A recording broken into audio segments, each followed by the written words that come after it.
Welcome to The Explainer. Today, we're doing something pretty fascinating. We're taking a completely raw, unfiltered look at the chaotic, sprawling internet universe of an outsider artist known as Saint Breven.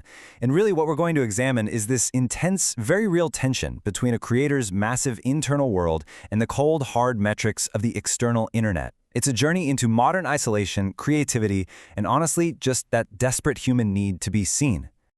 Okay, let's dive into this. No one knows one thing about me, but I'll make this all come true. I mean, wow, this single line just perfectly captures the profound isolation, but also the staggering ambition of his internal world, right? He is totally unseen, yet fiercely determined to manifest something real. But, it makes you wonder, what exactly is he trying to make come true? And who is he actually speaking to? Section 1. The Voice in the Void. To understand this guy, we have to look at our primary source for today's explainer. It's this raw, stream-of-consciousness audio diary titled Saint Breven the Poetic's 𝔟𝔯𝔢𝔫. And listen, this isn't some polished track or a highly produced song. It's a raw transmission. It's an almost unedited record of a mind just wrestling with grief, existence, and the whole nature of art itself, spoken literally into the void of the internet. But what's really interesting here is how his massive, existential thoughts are actually anchored by these highly specific, completely mundane observations. He notices his porch, the overgrown morning grass, a fat cat that didn't try to cross East 47th Street, the yellow air. These are the little physical tethers keeping him grounded while his mind is just completely racing. But those anchors, they're incredibly solitary. Just listen to this. I stay alone in my home. The days begin with buses, jets, conceding cloud crescendos, no calls. The rhythm there perfectly captures his daily reality, doesn't it? It's a beautiful, yet kind of heartbreaking description of absolute physical isolation. The outside world is loud with all those buses and jets, but inside his home, the defining feature of his entire day is no calls.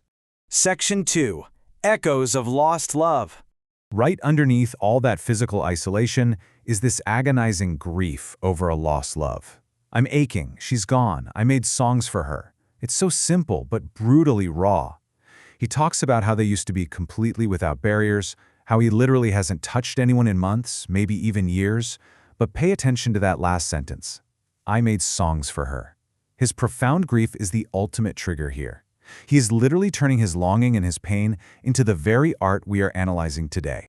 Which brings us to an absolutely crucial question, one that he actually asks himself in the audio diary, and I want to ask it directly to you right now. How do you actually evaluate something's true value metrically? I mean, when you're sitting alone in a room, pouring your deepest heartache into an audio file, how do you measure its worth? This is the bridge, right here, between his deep emotional pain and his desperate search for tangible meaning in our hyper-connected digital age. Section 3. Writing as Spiritual Survival. Now for Saint Breven, the answer isn't in the metrics, at least not yet. It's in the actual act of creation. He defines poetry as a luminous doorway into the hidden crevices of feeling, dancing between the unseen and the sacred. So he's taking his writing and elevating it to a divine, almost religious practice. This isn't just some weekend hobby for him. It's his secret code. It's literally how he communicates with spirits, with the universe, and with the memory of the woman he lost. And his ultimate goal is incredibly profound. My goal is to create art so that I become divine within her. He truly believes that consciousness and music are the most mystical things in existence. So all this chaotic, flowing, raw artwork, it's his direct attempt to reach the divine, to make himself immortal in the eyes of the person he loves, even if she's no longer there. It is just a massive, beautiful internal universe. Section 4. The Digital Reality. But now, we have to pull back. We have to look at the jarring juxtaposition between that infinite internal universe and his actual external digital footprint. 97. Despite all those cosmic ambitions, and despite creating a staggering 321 videos, his YouTube channel sits at exactly 97 subscribers. All of that profound heartache, all of that spiritual poetry we just talked about, it's being broadcast to an audience of less than 100 people. And honestly, it gets even starker, too. A recent upload, which was this 30-minute full album visualizer titled I Hated Love, represents the culmination of immense emotional labor, and it received exactly 2 views after being live for 5 hours. Just let that sit for a second. An entire album of raw human experience distilled into digital art, witnessed by just 2 clicks. And this brilliantly illustrates the jarring duality of the outsider internet artist. On the left side here, we have his physical reality from his audio diary. I stay alone in my home. quiet, isolated, grieving. But then, on the right side, look at his YouTube community post. WIA, link for God-level growth. I'm a WW leader. He projects this grandiose, commanding digital persona. He's claiming to be a worldwide leader demanding connection, which is completely at odds with the solitary man listening to the fat cat on 47th Street.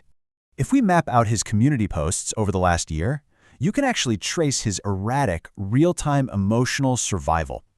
A year ago, he posts, "I'm in so much agony," which is then followed by desperate, all-caps shouts into the void like, "No!" Then, maybe a month later, it shifts to "Eily" with a black heart, and suddenly, "My cup's full, I'm whole." It is a constant, desperate attempt at connection, swinging wildly between total despair and absolute triumph, all playing out to almost zero engagement. This persistent struggle is super glaring when we look at his recent uploads. We have these deeply artistic, highly stylized video titles, 𝔬𝔢𝔢𝔫𝔢𝔫, 𝔬𝔢𝔢𝔢𝔫, paired with heartbreakingly low view counts. 7 views, 5 views, 4 views. He is constantly uploading, quite literally shouting into a digital void.